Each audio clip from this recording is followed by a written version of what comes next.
एक बार फिर से आप सभी का बहुत बहुत स्वागत है मेरे YouTube चैनल एग्ज़ाम अब आसान है में। दोस्तों, इससे पहले क्लास में हम लोगों ने भाग 6 पढ़ना शुरू किया था और भाग 6 के अंतर्गत हम लोगों ने राज्यपाल, राज्य का मुख्यमंत्री और उसकी मंत्रिपरिषद और राज्य के महाधिवक्ता के बारे में डिटेल में चीज़ों को देख ली थी और उसको समझ लिया था। और आज इसी के आगे बात करते हुए हम लोग राज्य की विधायिका के बारे में पढ़ेंगे। तो चलिए आज की क्लास शुरू करते हैं।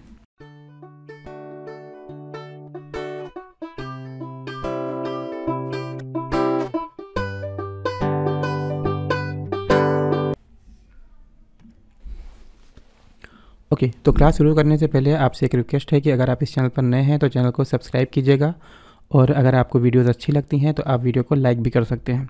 तो आज सबसे पहले हम लोग भाग 6 के बारे में देखेंगे और यहाँ पर आज हम लोग पढ़ने की कोशिश करेंगे राज्य की विधायिका, जिसके बारे में संविधान में अनुच्छेद 168 से 212 तक के बीच में प्रावधान किए गए हैं। ओके, तो विधायिका के अंतर्गत देख लेते हैं कि क्या क्या चीज़ें आती हैं। तो विधायिका के अंतर्गत 3 चीज़ें आती हैं और इसमें सबसे पहली चीज़ है राज्यपाल। और राज्यपाल के बारे में हम लोग पहले ही बात कर चुके हैं, तो आपसे रिक्वेस्ट है कि अगर आपने वो वीडियो नहीं देखी है तो आप ज़रूर इस वीडियो को देखिएगा। और इसके बाद इसमें आता है विधानसभा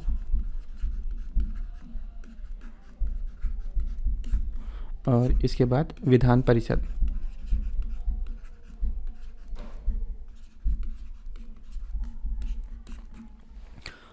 और आपने अगर पिछली वाली वीडियोस देखी होंगी जब हम लोग केंद्र पढ़ रहे थे, तो केंद्र के अंतर्गत हम लोगों ने राष्ट्रपति और राज्यसभा और उसके अलावा हम लोगों ने लोकसभा पढ़ा था।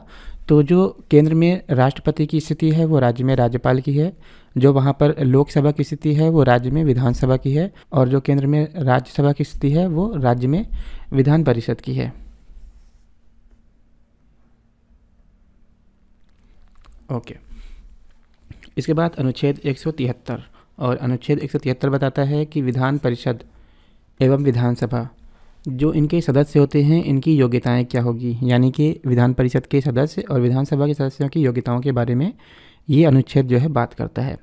और इसकी जो योग्यताएं हैं वो क्या क्या है देख लेते हैं। सबसे पहली चीज़ तो वो भारत का नागरिक होना चाहिए।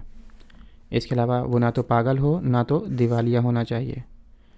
इसके अलावा वह किसी लाभ के पद पर नहीं होना चाहिए। और लाभ का पद क्या होता है, दिवालिया क्या होता है, इसके बारे हम लोग पहले ही बात कर चुके हैं और आपने वो वीडियोस देखी हैं तो आपको ज़रूर ये चीज़ें समझ में आ रही होंगी। इसके बाद उसकी उम्र के बारे में बताया गया है और अगर वो विधानसभा का सदस्य है तो उसकी जो न्यूनतम उम्र है, मतलब कि कम से कम जो उसकी उम्र है वो 25 वर्ष होनी चाहिए। ओके, तो अगर विधानसभा का सदस्य है तो कम से कम 25 वर्ष और अगर विधान परिषद का सदस्य है तो कम से कम 30 वर्ष उसकी उम्र होनी चाहिए।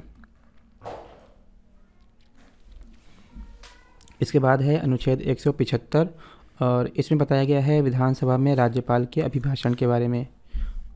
इसके बाद अनुच्छेद 176 और अनुच्छेद 176 में विधानसभा में राज्यपाल के विशेष अभिभाषण के बारे में बताया गया है।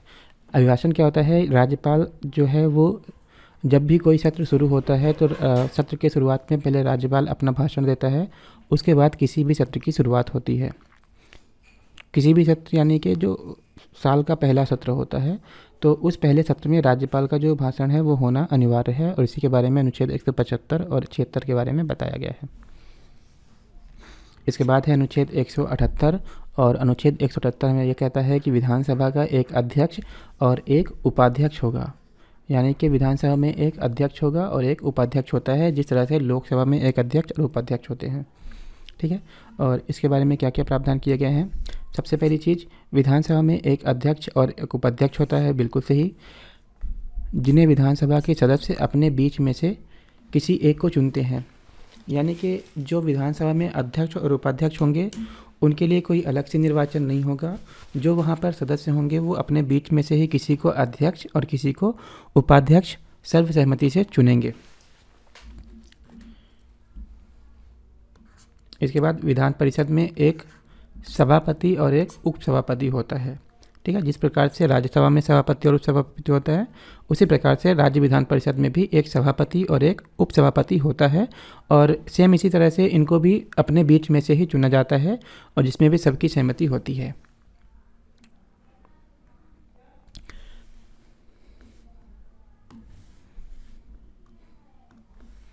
इसके बाद अनुच्छेद 179 और अनुच्छेद 179 में बताया गया है कि विधानसभा के अध्यक्ष और उपाध्यक्ष का जो त्यागपत्र है उसका कैसे वो अपना त्यागपत्र देते हैं या वो कैसे अपना पद छोड़ सकते हैं।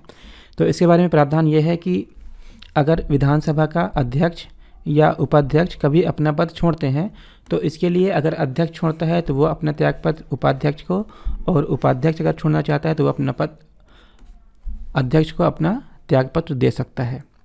ठीक है, यानी कि एक तरह से दोनों ही एक दूसरे को अपना त्यागपत्र सौंप सकते हैं और ये अपने कार्यकाल के दौरान कभी भी अपना पद जो है वो छोड़ सकते हैं। इसके बाद है अनुच्छेद 180 और इसमें बताया गया है कि विधानसभा अध्यक्ष की अनुपस्थिति में अध्यक्ष ही उसका कार्यभार संभालेगा। एक्चुअली यहाँ पे टाइपिंग मिस्टेक है, तो यहाँ पे होना चाहिए कि विधानसभा अध्यक्ष की अनुपस्थिति में जो उपाध्यक्ष होता है वो उसका कार्यभार संभालता है। यानी कि अगर विधानसभा का अध्यक्ष नहीं है तो उसकी जगह पर जो विधानसभा का उपाध्यक्ष होगा वो उसका कार्यभार संभालेगा।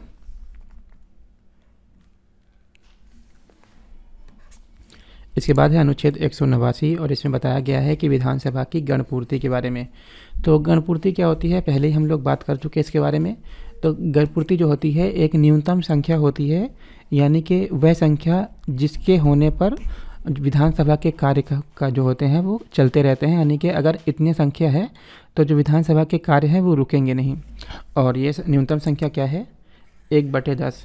यानी कि उदाहरण के लिए अगर मान ले कि अगर विधानसभा की जो कोरम है वो 100 सदस्य हैं, ठीक है ना, तो इनमें से अगर 10%, 1/10 कितने होंगे इसके, 10।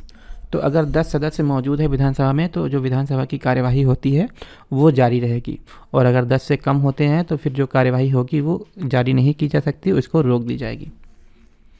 तो इसमें कम से कम न्यूनतम 1/10 सदस्य होना आवश्यक है।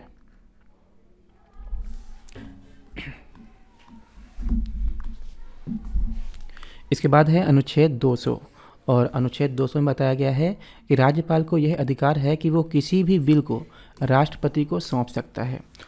तो राज्यपाल के पास ये अधिकार है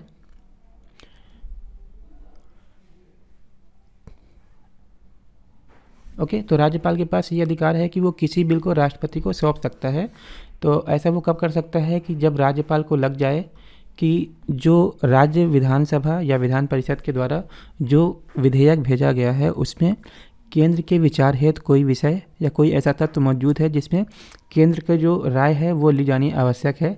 तो राज्यपाल ऐसी स्थिति में क्या करता है, उस विधेयक को रोक लेता है और उसको राष्ट्रपति के पास सेंड कर देता है, और फिर राष्ट्रपति जो है उसको संसद पे रखवाता है और उस पर वोटिंग करवाता है, और अगर संसद उसे पास कर देती है तो फिर वो कानून पास मान लिया जाता है। तो ये एक राज्यपाल की शक्ति है कि अगर राज्य पर कोई भी ऐसा कानून बनने के लिए आता है जिसमें केंद्र से संबंधित कोई विषय मौजूद है तो राज्यपाल जो है उस विधेयक को रोक सकता है और उसको राष्ट्रपति के पास भेज सकता है।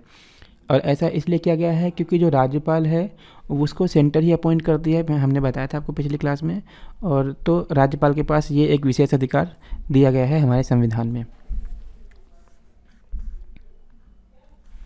इसके बाद है अनुच्छेद 202 और अनुच्छेद 202 बताता है हमें राज्य के वार्षिक वित्तीय विवरण यानी कि बजट के बारे में। यानी कि जिस प्रकार से केंद्र में हर वर्ष बजट पेश किया जाता है उसी प्रकार से राज्यों में भी, यानी कि प्रत्येक राज्य जितने भी भारतवर्ष में राज्य हैं उन सब राज्यों का भी अपना एक बजट होगा और प्रतिवर्ष वो राज्य में पेश किया जाएगा। इसके बाद अनुच्छेद 203 और इसमें बताया गया है कि राज्यपाल की अध्यादेश जारी करने की शक्ति, यानी कि जिस प्रकार से राष्ट्रपति को अध्यादेश जारी करने की शक्ति है उसी प्रकार से राज्यपाल को भी अध्यादेश जारी करने की शक्ति है। लेकिन इसके लिए एक शर्त ये है कि राज्यपाल अध्यादेश तभी जारी कर सकता है जब राज्य विधानसभा या विधान परिषद का सत्र ना चल रहा हो, है ना। अगर सत्र चल रहा है तो फिर राज्यपाल जो अध्यादेश जारी करने की शक्ति है तो वो शक्ति जो है राज्यपाल की काम नहीं करेगी, क्योंकि अध्यादेश तभी जारी किया जा सकता है जब सत्र नहीं चल रहा हो। और हम लोगों ने राष्ट्रपति के बारे में भी सेम चीज़ पढ़ी थी, तो उससे मिलते जुलते जो प्रावधान है वो सारे के सारे यहाँ पर आ जाएंगे। तो आप अगर लिखना चाहें तो पिछली क्लास से उठा लीजिएगा, जो हम लोगों ने राष्ट्रपति के अध्यादेश की शक्ति के बारे में पढ़ा था, वहाँ से वही चीज़ आप सेम टू सेम यहाँ पर लिख सकते हैं। इसके बाद राज्यों के गठन संबंधी प्रावधान। तो कुछ राज्यों के राज्य विधानमंडल में द्विसदनीय व्यवस्था एवं कुछ राज्यों में एक सदनीय व्यवस्था है। और अब द्विसदनीय व्यवस्था और एक सदनीय व्यवस्था क्या है, इसके बारे में देख लेते हैं।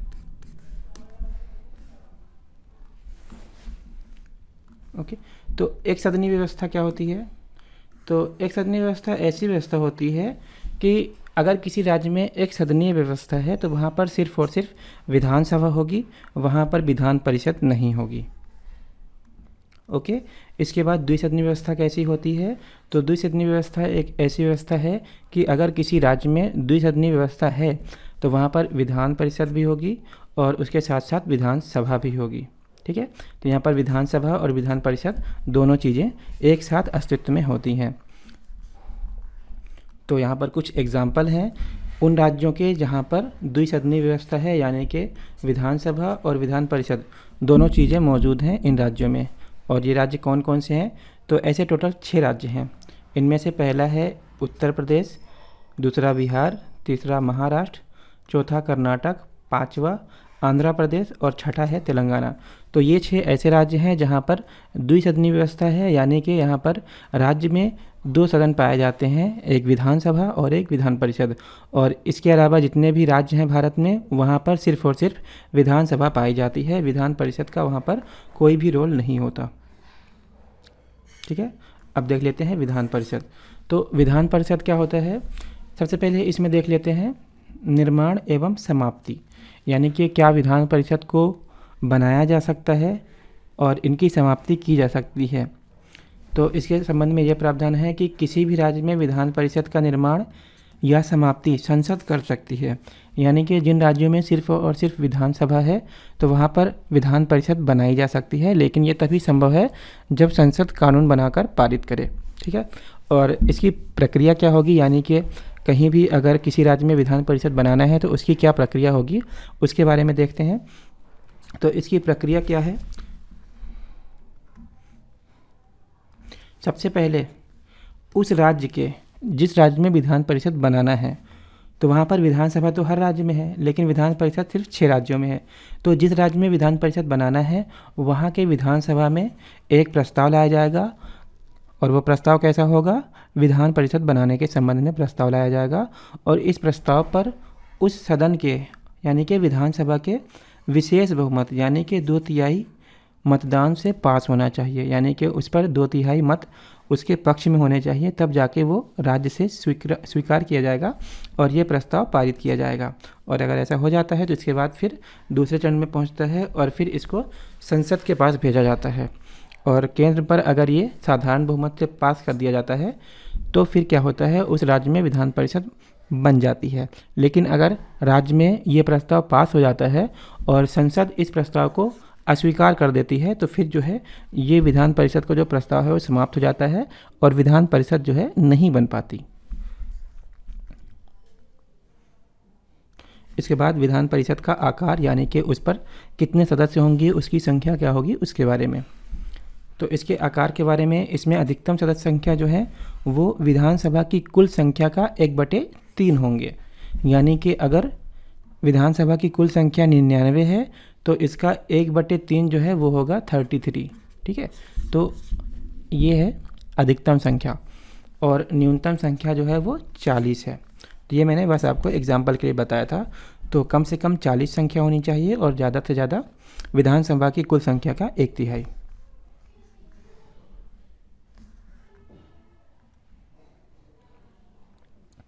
अब बात करते हैं विधान परिषद की संरचना के बारे में, यानी कि विधान परिषद में कौन कौन से सदस्य होते हैं। तो यहाँ पर 2 प्रकार के सदस्य होते हैं। सबसे पहले निर्वाचित सदस्य और इसके अलावा दूसरे होते हैं मनोनीत सदस्य। यहाँ पर जो निर्वाचित सदस्य होते हैं वो कुल संख्या के 5/6 होते हैं और 1/6 जो होते हैं वो मनोनीत किए जाते हैं। निर्वाचित सदस्यों के बारे में प्रावधान क्या है कि कुल का 1/3 सदस्य विधानसभा के निर्वाचित सदस्य द्वारा चुने जाते हैं, यानी कि जो 5/6 में से जो 1/3 सदस्य हैं वो डायरेक्ट विधानसभा के निर्वाचित सदस्यों द्वारा चुने जाएंगे। इसके अलावा जो 1/3 है वो पंचायत और नगर पालिकाओं से चुने जाते हैं। इसके बाद कुल का 1/12, और यहाँ पर कुल कितना है, कुल है 5/6, तो 5/6 का 1/12वां हिस्सा जो है वो उस राज्य के शिक्षकों द्वारा चुना जाता है। और इसके अलावा जो कुल का 1/12 दूसरा है, ये स्नातकों द्वारा, यानी कि राज्य में जो स्नातक कर रहे होते हैं उनके द्वारा चुना जाता है। और स्नातक का मतलब होता है ग्रेजुएशन। ओके, तो जो राज्य में ग्रेजुएशन कर रहे होते हैं उनके द्वारा 1/12 जो सदस्य संख्या है चुने जाते हैं। और अब मनोनीत में मान लेते हैं तो राज्यपाल के द्वारा 1/6 जो सदस्य होते हैं वो राज्यपाल द्वारा मनोनीत किए जाते हैं। और राज्यपाल द्वारा जो सदस्य मनोनीत किए जाते हैं उनके सिर्फ 5 आधारों पर ही मनोनीत किया जा सकते हैं, यानी कि जो सदस्य मनोनीत होने हैं उनका संबंध या तो साहित्य से होना चाहिए, या तो कला से, विज्ञान, समाज सेवा या सहकारिता आंदोलन। तो राज्यपाल इन क्षेत्रों के सदस्यों को मनोनीत कर सकता है और इसकी संख्या कितनी होगी, कुल का 1/6। तो ये था विधान परिषद की संरचना के बारे में। इसके बाद है विधान परिषद के गठन के संबंधी प्रावधान। तो विधान परिषद का गठन ठीक उसी तरह से किया जाता है जिस प्रकार से केंद्र में राज्यसभा का गठन किया जाता है। और इसके बारे में हम लोगों ने पहले ही बात की थी जब हम लोग राज पढ़ रहे थे। तो उम्मीद करता हूं कि आपने वो वीडियोस देखी होंगी, और अगर नहीं देखी हैं तो आपसे हम्बल रिक्वेस्ट करता हूं कि आप वो वीडियोस ज़रूर देखिएगा, क्योंकि जब तक आप उस वीडियो को देखेंगे नहीं तो बाकी की चीज़ें आपको समझ में शायद ही आएँ। तो आप उन वीडियो को ज़रूर देखिएगा, तभी इन वीडियो को कंटिन्यू कीजिएगा। ओके, इसके बाद हम लोगों ने विधान परिषद पढ़ लिया। अब हम लोग देखेंगे विधानसभा के बारे में क्या क्या प्रावधान किए गए हैं। ओके, तो विधानसभा जो है प्रत्येक राज्य में अनिवार्यतः होती है, यानी कि एक जो राज्य होता है वहाँ पर विधान परिषद ना भी हो तो भी कोई प्रॉब्लम नहीं है, लेकिन जो विधानसभा है वो अनिवार्यतः होनी ही चाहिए, ऐसा संविधान में प्रावधान किया गया है। अब इसके आकार के बारे में बात करें, यानी कि इसमें सदस्यों की क्या आकार होगा या कितनी संख्या होगी उसके बारे में बात कर लेते हैं। तो यहाँ पर जो अधिकतम संख्या होगी वो 500 होगी और न्यूनतम जो है वो 60 होंगी। ठीक है, यहाँ पर कुछ अपवाद भी हैं, जैसे गोवा है, मिज़ोरम है और सिक्किम है। तो ये जो है इसके कुछ अपवाद हैं। इसके बाद 3 संघ शासित राज्यों में भी विधानसभा है, इसमें से जम्मू कश्मीर, दिल्ली और पुडुचेरी। तो ये जो है ये 3 संघ शासित ऐसे राज्य हैं जहाँ पर विधानसभा पाई जाती है। ठीक है, और बाकी इसके अलावा जो भी केंद्र शासित प्रदेश हैं वहाँ पर डायरेक्ट वो केंद्र के कंट्रोल में होते हैं, लेकिन ये तीनों जो हैं यहाँ पर विधानसभा पाई जाती है। और दिल्ली को राष्ट्रीय राजधानी क्षेत्र का दर्जा भी प्राप्त है। ओके, राष्ट्रीय राजधानी क्षेत्र का दर्जा प्राप्त है, यानी कि हम लोगों ने इसके बारे में पहले ही बात की थी, अगर आपको याद हो तो। ठीक है, तो यहाँ पर मैंने आपको एक बार फिर से बता दिया कि दिल्ली जो है वो राष्ट्रीय राजधानी क्षेत्र के नाम से जानी जाती है। तो ये प्रावधान थे राज्य की विधायिका के बारे में, और उम्मीद करता हूँ आपको ये सारी चीज़ें समझ में आ रही होंगी। ठीक है, तो अगर आप लोगों ने इसके पहले की वीडियोस नहीं देखी हैं तो मैं आपसे रिक्वेस्ट करूंगा कि आप उन वीडियोस को देखिए, उसके बाद आगे की वीडियोस देखिए, क्योंकि जब तक आप पुरानी वीडियोस को समझेंगे नहीं तो आगे की वीडियो समझने में आपको आसानी नहीं होगी और कहीं ना कहीं आपको मुश्किल जाएगी। तो उम्मीद है आपको सारी वीडियोस अच्छी लग रही होंगी। अगर आपको वीडियो अच्छी लगती हैं तो आप वीडियो को लाइक कर सकते हैं, और अगर आप चैनल पर नए हैं तो प्लीज़ चैनल को सब्सक्राइब भी कीजिएगा। ओके, तो मिलते हैं अपनी अगली वीडियो में, तब तक के लिए गुड बाय।